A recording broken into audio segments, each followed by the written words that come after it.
panahon.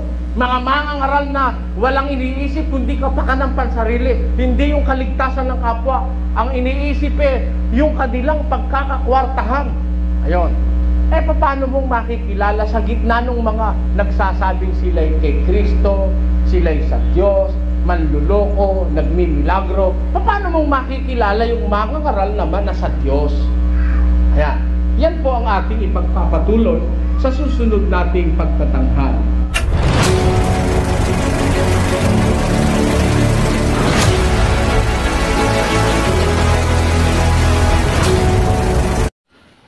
Okay po mga kaibigan, gaya nga po sa aking sinabi sa nakaraang video na ating pinalabas, gusto ko pong ipagpatuloy po natin tuklasin yung mga mangangaral ng Diyos kung paano natin malaman ang tunay na mangangaral ng Diyos, mga kapatid, dito po sa Silanganan. So meron pong naiwan na paksa, iniwan po ng ating kapatid na Eli sa atin sa nakaraang video, na atin pong tuklasin yung mga mangangaral kung ito po'y sa Diyos o hindi. At isa na po dyan, si kapatid na Eli na atin ding tuklasin. Baka isa rin siya sa mga bulaang propeta, mga kaibigan. So, lahat ay pakinggan po natin. Gaya nga sinabi doon po sa Ecclesiastes na kunin mo yung iba at kunin mo din yung iba. And then, pagkumparahin mo, tignan mo kung ano yung mas maganda, ano yung mas mabuti, ano yung mas tama, para mapagkumpara mo at malaman mo kung ano yung dapat sundin at alam mo yung dapat iwasan, mga kaibigan, gaya nga sa ating napag-aralan sa nakaraan. So, sa araw na ito, gusto ko pong ituloy po natin, alamin po natin yung mga bagay na dapat natin sundin tungkol po sa pananampalataya, sapagkat napakahalaga po, mga kaibigan, kasi nandito na po tayo sa mga huling panahon, huling araw, ika nga ng iba, mga kaibigan. Pero ang masasabi ko, malayo pa man maganap yung sinasabi ng Biblia ng kawakasan, sapagkat kung sinusundan po natin ang Biblia, may 1,000 taon pa bago mawasak ang mundo. Pero yung buhay natin, yun po talaga ang malapit na, lalo kapag ikaw po ay may edad na. Ibig sabihin, malapit ka na sa kabaong, malapit na tayo sa kabaong. So marapat lamang po na atin pong bigyan ng oras, pagkakataon, panahon, ilaan natin ang natitira nating buhay para sa pag-aaral ng salita ng Diyos. Huwag yung puro panlupa, huwag yung puro kayamanan, kung ano pa man, mga kapatid. Ito po ay pag-aaral tungkol po sa kaligtasan. At kung ano po yung nalalaman natin tungkol po sa kaligtasan, karapatan po natin o kailangan po nating ibahagi din sa mga nangangailangan ng kaligtasan din. So, para hindi na po tayo magtagal, mga kaibigan, narito na po ang video. Sumainyo ang kapayapaan ng Panginoon ngayong oras na ito, mga kapatid, mga kababayan, at lahat ng mga taga-subaybay ng palatuntunang ito ang dating daan. Muli po sa tulong ng Diyos tayo'y naririto at umaasa kami na sa susunod na 1 oras ay makapiling kayo sa isang malayang pag-aaral ng Biblia para sa kapakinabangan ng ating mga pagkatao sa kaligtasan ng ating mga kaluluwa. Ngayong oras na ito, patuloy po tayo sa ating ginagawang krusada ng pagbubunyag ng iba't ibang mga katiwalian sa pananampalataya. Nakita natin noong nagdaang linggo ang malaking pagkakamali ng mga nagsasabing magra-rapture daw noong Oktubre 9 at yun namang isa'y Oktubre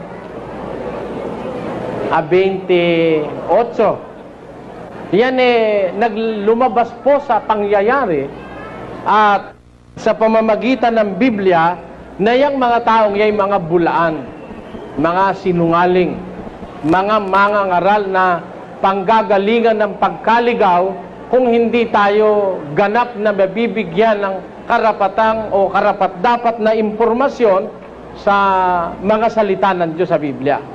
Kaya ngayon pong oras na ito, mga kababayan, ay minagaling naming sa tulong ng Diyos ay ipaglingkod sa inyo muli ang isang paksa ng pag-aaral na may kinalaman sa mga nagaganap na ito sa ating panahon. Alam nyo, kung ating iisipin, isa lang naman ang ugat niyan, lahat na yan eh. Yang hula-hulang mali, yang pag-aaral ng pangangaral na mali, pagbibigay ng maling pag-asa sa mga tao, malaking perwisyo sa sosyedad yan. Alam niyo sa Korea, napakaraming nagbenta ng ari-arian. At pagkatapos nagsasayawan doon at dadating na ang Panginoon Kristo eh. Sa ganap ikang alas 11, dadating na. Dahil sayawan ng sayawan, wala na silang pakialam sa mundo. Pati mga inhinyero, pati mga arkitekto, pati mga doktor, sayawan ng sayawan doon. Miski rito sa may, LDP building ba yon? Dito sa may Quezon City. Yung mga nakumbirti nilang mga Pilipino. Ngayon, meron ding mga kababayan tayo na nagbenta raw nung kanilang pag-aari dahil nga naniwala silang yung rapture ay noong 28 at noong 9. Sa bagay, hindi na po bago yan sa mga born again daw sila. Bakit? Noong 1988 meron ding grupo ng born again na nagsabing March 1988 daw ang rapture. Pare-parehong napatunayang mali ang mga bagay na yan. Ngayon, iisa po ang pinanggagalingan niyan, mga kababayan. Yung pagkakaligaw, yung pagkakaturo ng mali sa mga tao, ang pinanggagalingan niyan ang ugat yung mangangaral. At yan ang sinasabi ng ating Panginoong Hesus dito sa Mateo. Pakinggan nyo't gusto kong basahin sandali itong talatang. Alam na ninyo ang talatang ito. Sasariwain lang natin sa pagtuturo ng kasulatan. Ganito ang sinasabi. At sumagot si Jesus at sinabi sa kanila, mag-ingat kayo na huwag kayong mailigaw ni numan. Hindi naman natin pala masisisi si Kristo eh. May pauna siya eh. Mag-ingat ang wika kayo na huwag kayong mailigaw ni numan. Bakit? Sapagkat marami ang magsisiparito sa aking pangalan na magsasabi, ako ang Kristo, at ililigaw ang marami. Kita nyo? Kaya kung kayo aanib sa relihiyon, mga kapatid, mag-iingat kayo. Mga kababayan, bago nyo tanggapin ang isang samahan o ang isang mangaral, ingat muna, suriin nyo muna. Bakit ko sinasabi ito?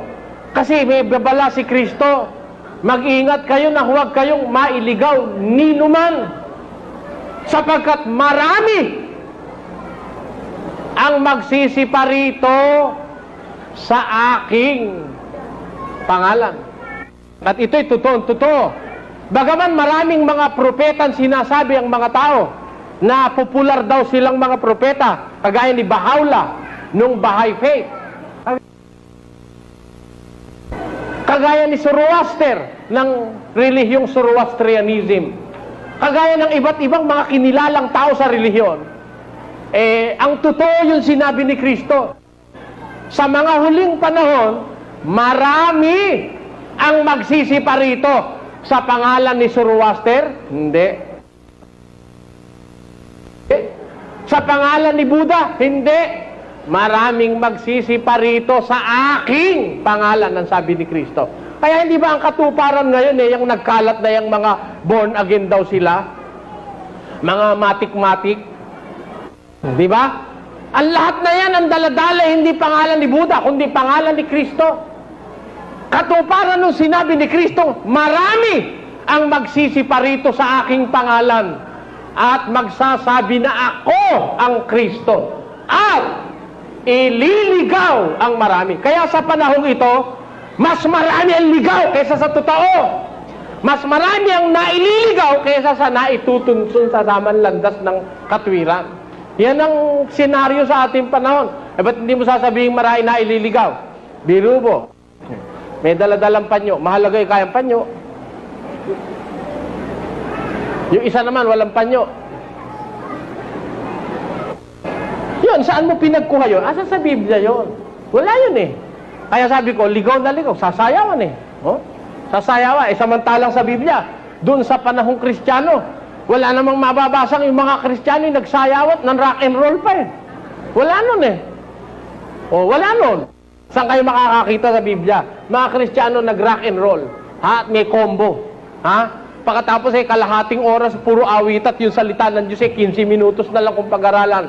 Kaya ngayong umaga o ngayong hapon o ngayong kahit anong oras ninyo marinig, kahit marinig nyo ng gabi ang palabas na ito,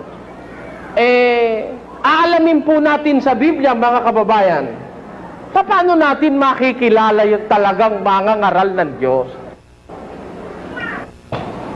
Paano po natin siya madidiwaan? Aalamin natin sa Biblia, mga kapatid, para huwag tayong madaya. Aalamin natin ng mga pamantayan ng Diyos na nagpapakilala sa atin kung ang mangangaral ay sa Diyos o kung ang mangangaral ay hindi sa Diyos. Ngayon, para ito'y magliwanag sa atin, umpisahan natin ang pagsisiyasat sa pamamagitan ng paglagay natin sa isang kalagayang tayo'y para tayo inosente, walang alam. Tatanong tayo sa Diyos, sasagutan Diyos. Yung isinagot ng Diyos, yun ang tama, yun ang totoo, yun ang atin tatanggapin. Umpisahan natin ang pagtatanong sa Diyos. Panginoon, may paraan ba para makita namin yung mangangaral na sa Diyos? Baka naman wala na kaming pag-asang makakita ng sa Diyos dahil puro sa Diyos na lahat ito eh. Wala naman tumindig na hindi sa Diyos. Sabi ni Joseph Smith, noong 1820, ako ang sugo ng Diyos. Dahil kinausap ako ng Diyos doon sa gitna ng kakahuyan at tinanong ko siya, ang sabi ni Joseph Smith, I ask the personage that is before me, who of this religion I am going to join. But he answered to me and said, you shall join none of them, because all of them are abomination in my sight. Ayun. Yun ang sabi ng Diyos kay Joseph Smith. Wala kayo kang aaniban dyan, dahil lahat kayo mga mali. Kaya ang sabi ng Diyos, I have a work for you to do. Ayun. Pupunta ka dun sa bundok ng Cumorah. May makikita ka ron na mga gintong papel. Ha? Ano matawag doon? Sa golden plates. At may mga nakasulat doon na characters na kung tawagin ni Joseph Smith and Company ay Reformed Egyptian. Itatranslate mo yon at bandang huli yun ang magiging Book of Mormons. At ikaw ay magtatayo, ang itatayo mo ay ang Church of Jesus Christ of the Latter-day Saints sa shortcut Mormons. Ayun. Then, 1820, sinugo ng Diyos si Joseph Smith. Ngayon, ipinanganak naman si Mr. Manalo. Noon ding mga panahon 18, wala pang 19 noon 18 pa lang Ngayon, noong 1913, lumitaw ngayon si Ginoong Manalo na siya naman ang sugo ng Diyos. Kaya magkakompetensya na ho sila ni Joseph Smith. Teka muna, may nakalimutan tayo. Doon pala sa Amerika, nag-aagawan na pala noon sa panahon na yun si Joseph Smith at saka si Charles Taze Russell ng Saksi ni Jehovah. Sabi naman ni Russell, siya raw ang sinugo ng Diyos para ipangaral sa buong mundo ang pangalan ng Diyos at ang pangalang yan ay Jehovah. Wala nang iba. Ayan. Kaya alam nyo, agawan na agawan yan Ngayon tayo hindi makikipag-agawan, mga kababayan. Ang layon ko, kaya ako binubuksan ng pag-aaral na ito sa inyo para mabigyan tayo ng isang pananaw na magmumula sa Diyos. Kung kikilala tayo sa mangangaral, talaga kayang ito dapat kong kilalanin. Ang mangangaral na ito kaya ay sa Diyos. Ang tanongin natin ng Diyos, meron bang paraan, Panginoon, para makilala namin yung sa Diyos na mangangaral? O baka walang sa Diyos? Baka puro naman sa Diyos, kagaya nung iba. Sabi kasi nung iba, pareho lang sa Diyos yan. Kumbaga ka sa parang Christmas tree yan. Sa baba malaki, iba-ibang puntos. Pagdating ka sa dulo, isang point, andun ka ang Diyos. Kaya lahat yan papunta sa Diyos. Kung bagay ka, pupunta ka sa Maynila, dumaan ka sa MacArthur Highway, dumaan ka sa Super Highway, dumaan ka sa International Highway, makakarating ka ng Maynila. Ganun ang paniwala na iba, puro raw sa Diyos yan. Ngayon, pare-pareho lang naman ang Diyos na ating sinasamba, sabi naman nung iba. Ako naman, hindi ako makapaniwala ron, pagpauman ninyo. Hindi ako makapaniwalang pare-pareho ang ating Diyos at pare-pareho tayo papunta sa Diyos. Bakit? Tingnan ninyo, bibigyan kayo halimbawa. Tanungin mo sa Badista, kayo ho, ba't ho kayo hindi kumakain ng baboy kaya sarap-sarap ng lechon ni Ando? Ha? Aba, bawal ng Diyos ang baboy. Karumal-dumal nga. Ayun ang sagot ng Sabadista. Sa makatid, yung Diyos ng Sabadista, bawal ang baboy doon. Ayan. Punta ka ngayon sa Katoliko. O, kapatid na Katoliko, ba't naman ikaw? Yung Sabadista ayaw kumain ng baboy, ikaw naman puro baboy ang ulam mo, araw-araw. Bakit masama ba baboy? Sabi ng Sabadista, masama. Hindi ka, walang bawal sa Diyos. Sabi ng Diyos, lahat ng makakain, kainin. Iba naman ang Diyos ng Katoliko. Dahil yung Diyos ng Katoliko, lahat ng pwedeng kanin, kakanin mo. Oh. Kaya nga pati bayawak hindi ba? Oh. Subukan mo nga sa Sabadista kung kainin yung bubuli. Pwede ba yon? Sa Sabadista, karumal-dumal yan. Kaya doon lang sa punto na yun, magkaiba yung Diyos ng Sabadista at saka ng Katoliko. Eto pa isa. Tanungin mo doon sa isa, ano bang araw ang pagsamba? Sabado ka. Yan, Sabado ang pinabanal ng Diyos. Ang Diyos ang may utos na Sabado pagsamba. Punta ka sa Iglesia ni Cristo. Ano ba araw pagsamba? Huwebes at saka Linggo. Hindi mo ba pwede Sabado? Hindi ka. Ang utos ng Diyos ay Linggo. Saka Huwebes. Yun naman ay kang Huwebes, napagkaisahan namin yon. Ang tanong ko sa inyo, tanong ko, pareho ba ngayon ang Diyos ng Iglesia ni Cristo at ang Diyos ng Sabadista? Hindi. Bakit? Yung Diyos ng Sabadista bawal ang baboy, bawal ang talangka, bawal ang alimango, bawal ang walang kaliskis, bawal ang alamang. Maraming bawal. Pero yung Diyos naman ng Katoliko, walang bawal. Wala, basta makakain, kakainin mo. Ganon din ang Iglesia ni Cristo. Iba naman ang Diyos ng mga charismatic. Bakit? Bawal ng Diyos magsigarilyo. Sabi ng mga charismatic. Sabi naman ng Iglesia ni Ginoong Manalo, hindi bawal ang sigarilyo. Walang nababasa sa Biblia, bawal ang magsigarilyo. Basahin mo diyan may bawal sigarilyo. Naisip ko tuloy, wala ring mababasa sa Biblia, bawal ang magsyabu. Baka kaya libre rin ang syabu sa kanila. Dahil walang mababasa bawal ang syabu. Dahil wala yung syabu sa Biblia, wala yun. Ganon ang katwiran na iba. Kaya dyan, makikita nyo, mga kababayan, hindi totoo pare-pareho Diyos natin Hindi totoo. At hindi totoo, papunta tayo lahat sa Diyos. Ngayon, alin ang totoo? Panginoon Diyos, gusto naming makakita ng mga ngaral na totoo. Ng mga ngaral na kagaya ng mga apostol. Kagaya ng mga propetang si Jeremias, si Isaiah, si Habakuk, lahat ng mga propetang dakilang mga mangangaral ng Diyos na hindi nagsisinungaling sa tao, sa katotohanan. Gusto naming makakita. Panahon namin panahon ng mga manluloko.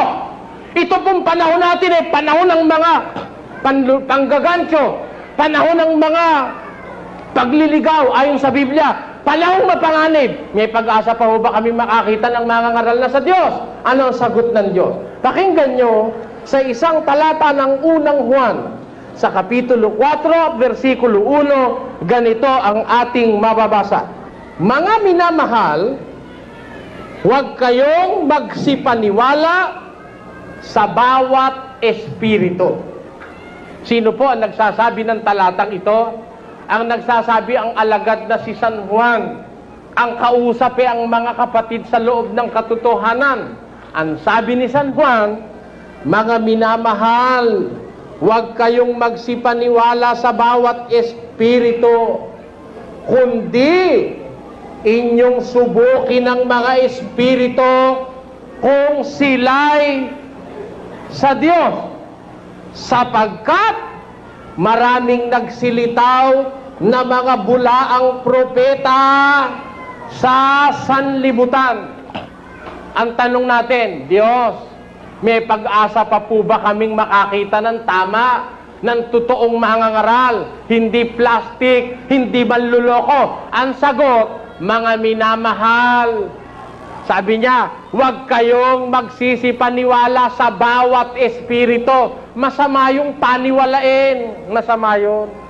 Sabi sa Biblia, mga minamahal, ito'y admonition na nanggagaling sa isang nagmamahal na mangangaral ng Diyos na si Juan. Ang sabi ni Juan, mga minamahal, huwag kayong magsisipaniwala sa bawat espiritu, kundi inyong subukin ang mga espiritu kung sila'y sa Diyos. May pag-asa pala naman tayo makakita na sa Diyos eh. Meron ba? Meron. Sabi subukin ninyo ang mga espiritu kung sila'y sa Diyos. Bakit? Sapagkat meron pala naman dahil eh, kaya tayo susubok eh. Sapagkat maraming nagsilitaw na mga bulaang propeta sa sanlibutan. Kaya hindi basta dampot ka lang ng dampot. Bakit? Eh maraming lumitaw eh. Kung ang madampot mo yung bulaan, di kawawa ka. Kaya ka pinasusubok. Ha? Pinaglilibot ka. Kagaya nung ginawa ko nung araw. Nakinig ako sa saksi ni Jehovah. Nakinig ako sa pare. Kaibigan ko pa nga si Padre Reyes doon sa Film Life Parish Church nung araw. Oh. Tapos, nakinig ako sa Iglesia ni Cristo. Nagbasa ako ng iba't ibang libro ng relihiyon. Bago ako nagdesisyong sasama sa samahang ito, kumbaga sa kawikaan Tagalog nagsunog muna ako ng kilay. Kaya ako naman sinabing kawikaan Tagalog, hindi pwede sa English yon. Kasi yung araw, tinanong ko yung lola ko, Lola, bakit ba ako nagsusunog ng kilay? Bakit ba kailangan mo para ka matuto, susunugin mo pa kilay mo? Hindi, kaganito kayo apo. Nung araw dito sa ating bansa, walang ilaw kundi yung kingke. Yung sa Kapampangan paritan. Sa Tagalog gasera yata ang tawag doon. Na maliit na ilaw na kukuti-kutitap sa gabi.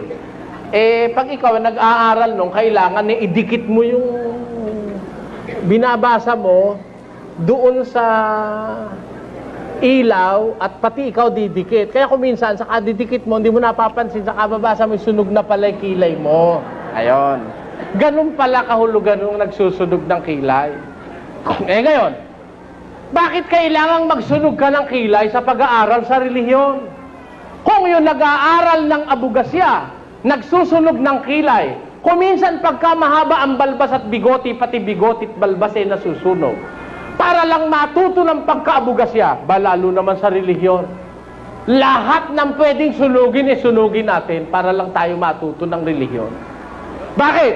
Sabi ng Biblia, huwag kayong magsisipaniwala sa bawat espiritu, kundi niyong subukin ang mga espiritu kung sila'y sa Diyos, sapagkat maraming nagsilitaw na mga bulaang propeta sa sanlibutan.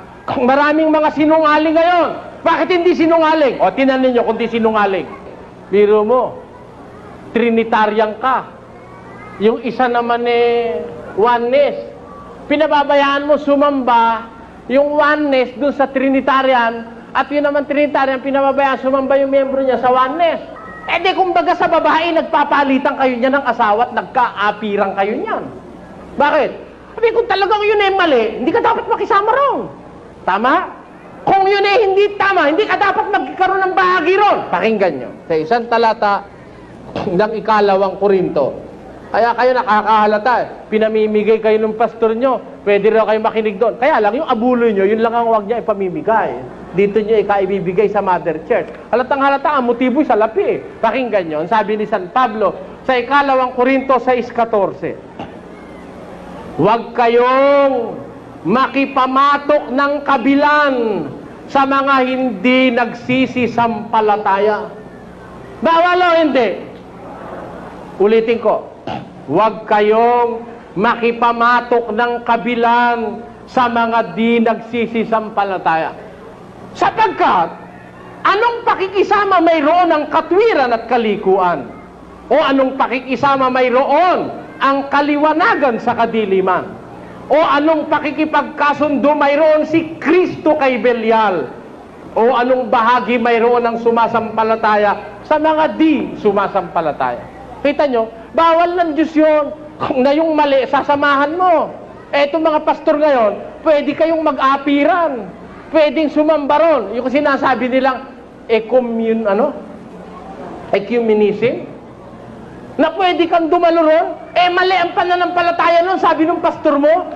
Sabi naman ng iba, yun naman ang mali. Sabi naman ng isa, yun ang mali. Ba't kayo nagpapalitan ng ganon? Mali yun. Kung tama, tama lang.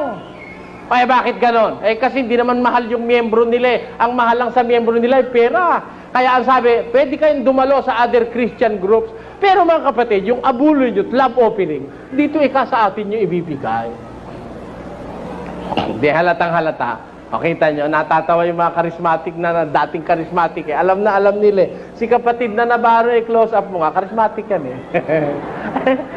alam na alam niya yung stroke ng mga pinanggalingan nila Ayan, si kapatid na Navarro, na isang biktima niyang mga matik-matik na yan. Ano ibig ko sabihin sa inyo mga kapatid? Kaya sabi ng San Juan, huwag kayong maniniwala sa bawat espiritu. Subukin nyo mga espiritu kung sila'y sa Diyos. Bakit? Maraming lumitaw na mga... May singito lang mga kaibigan, yung sinasabi ng kapatid na Eli ay yung tinatawag ng iba na interfaith fellowship, yung iba-ibang denominasyon. Meron kasi yan sa mga born again. Yung interfaith fellowship, andyan po yung iba-ibang mga sekta.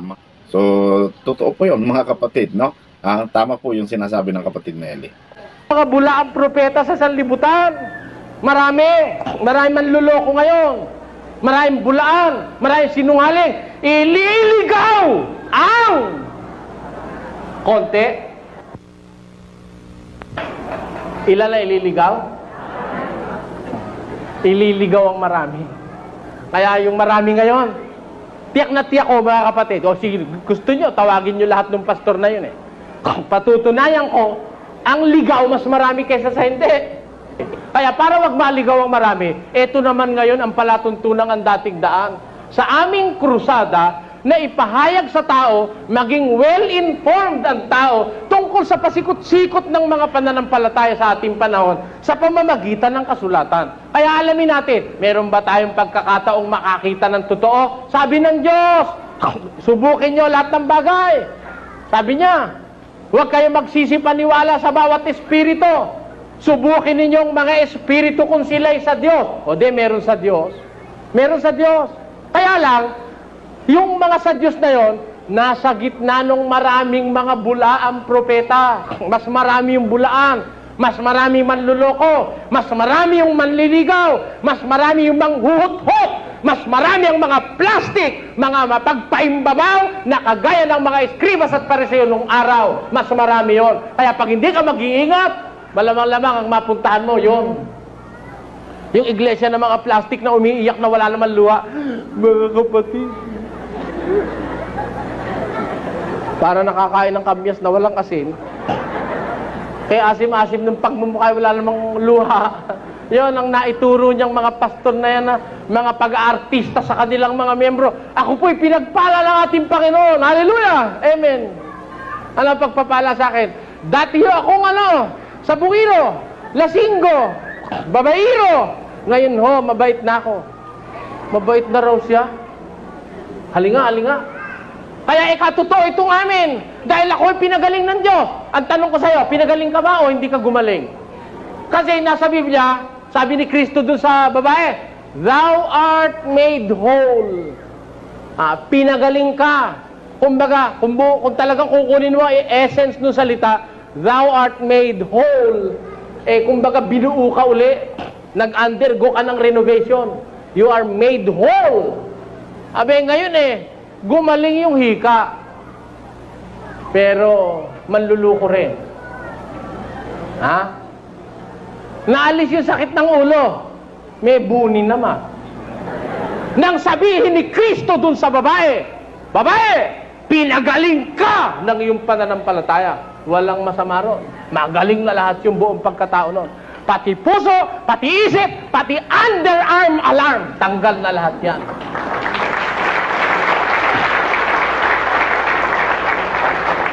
Mga Eri, gumaling daw yung hika niya, may buni naman siya. Pero sumasampalataya pa rin. Kasi nga ho'y biktima ng panluloko ng mga taong masasama. Kaya tayo nag-aaral, alamin natin. Maraming mga mangaral ngayon, pero ang sabi ng Biblia, yung marami, manluloko. Maraming nagsilitaw na mga bulaang propeta sa sanlibutan. Subukin ninyo kung alin ang sa Diyos. Merong sa Diyos, pero mas marami yung hindi sa Diyos. Ang tanong natin ngayon sa Diyos, paano namin malalaman? Mas marami yung hindi sa Diyos. Paano namin malalaman yung sa Diyos? Ang sabi, subukin ninyo ang mga espiritu. Ayon.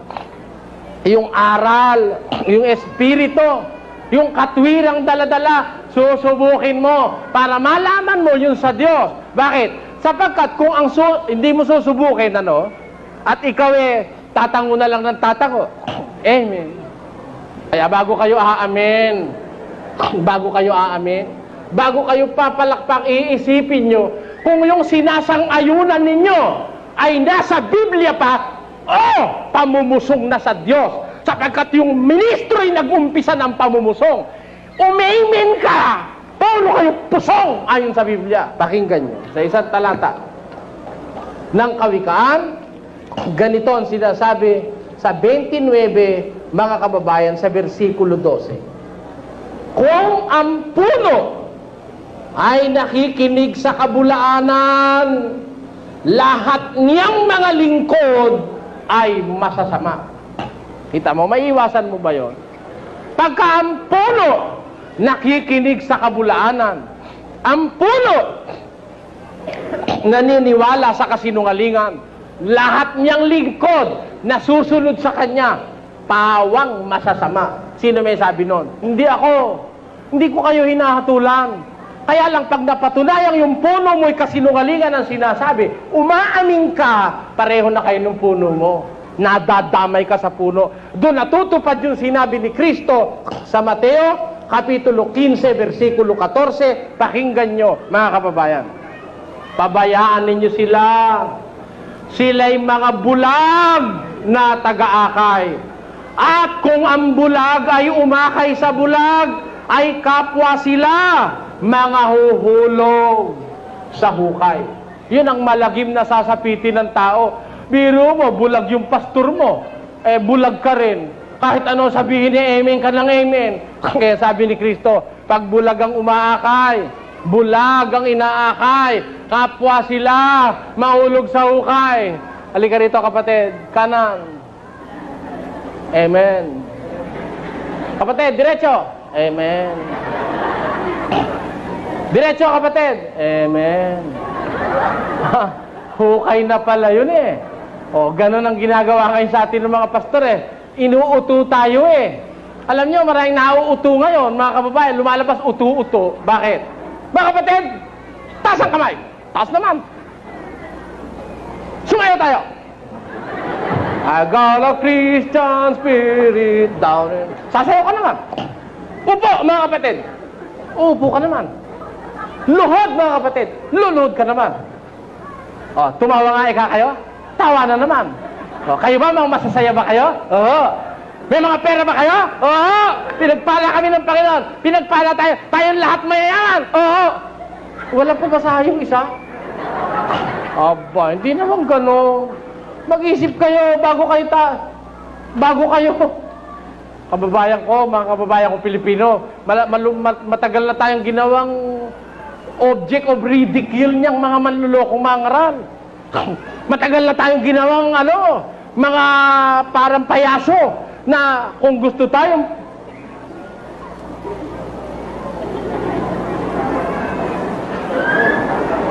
sunod naman tayo. Gusto tayong wisikan, wiwisikan tayo, pwede. Gusto tayong pabangunin, pababangunin tayo. Gusto tayong paupuin, paupuin tayo. Huwag ganon.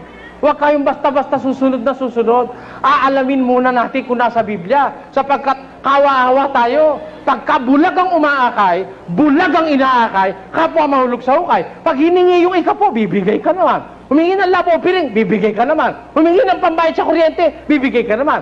Humingi ng pampatrikula ng anak, bibigay ka naman. Lahat na lang hinihingi sa'yo, bigay ka ng bigay. Hindi masama yung magbigay kung ang pagbibigay mo'y kasang-ayon ng kasulatan. Pero baka ginagawa ka lang pala bigasan ng pastor mo.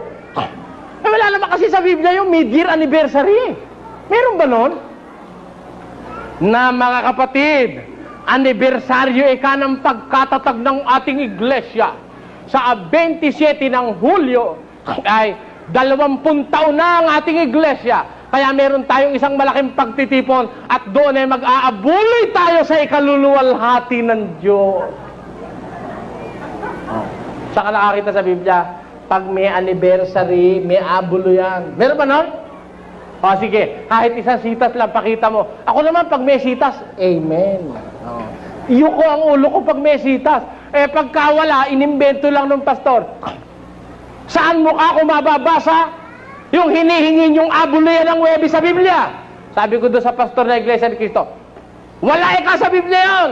Napagkaisahan namin yun. Bakit kami nagkaisa? Meron ikang utos ang Diyos na magkaisa kami. Binasa. Babasahin ko rin. Eto, sabi.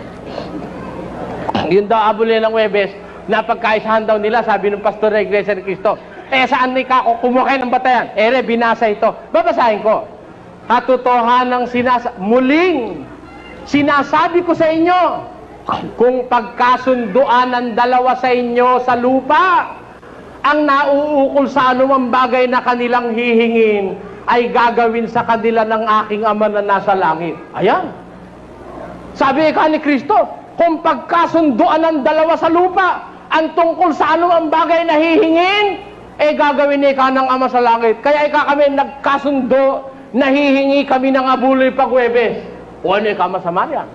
Sabi ko, ang tanong ko sa iyo, kapatid, kasagot-sagot ba naman sa akin yung ministro doon sa liko? Huwag mo ako tawagin kapatid. Hindi ka tayo magkapatid. O sige, payag na ako. Ang tanong ko kako sa iyo, kaaway.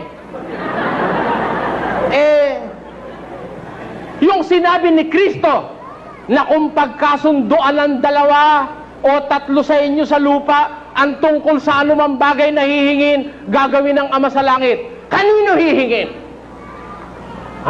Kanino hihingin? Magkakasundo yung mga mangangaral na hihingi. Kanino hihingin? Iniligaw yung tao. Hihingin, hiningi sa tao. Basahin nga natin kung kanino hihingin. Basa. Muling sinasabi ko sa inyo na kung pagkasunduan ng dalawa sa inyo sa lupa, ang nauukol sa anumang bagay na kanilang hihingin ay gagawin sa kanila ng aking Ama na nasa langit. Kanino hihingin yung pagkakasunduan? Hihingin sa Ama. Ang ginawa ng Iglesia ni Cristo, hiningi sa miyembro yung abulo ng Webes. Ligaw ba o hindi? Ligaw. Maling pakahulugan. Ang tinutukoy ni Kristo, pagkakasunduan ng dalawa, tatlo na hihingin sa Ama. Alin ba yung hihingin? Yung patawad sa kasalanan, yun ang hihingin. Katunayan, tuloy natin. Sapagkat kung saan nagkakatipon ng dalawa o tatlo sa aking pangalan ay naroon ako sa gitna nila. Nang magkagayo lumapit si Pedro at sinabi sa kanya, Panginoon, makailang kung magkakasala ang aking kapatid laban sa akin at siya aking patatawarin. Hanggang sa makapito, sinabi sa kanya ni Jesus, hindi ko sinasabi sa inyong hanggang sa makapito, kundi hanggang sa makapitong pito.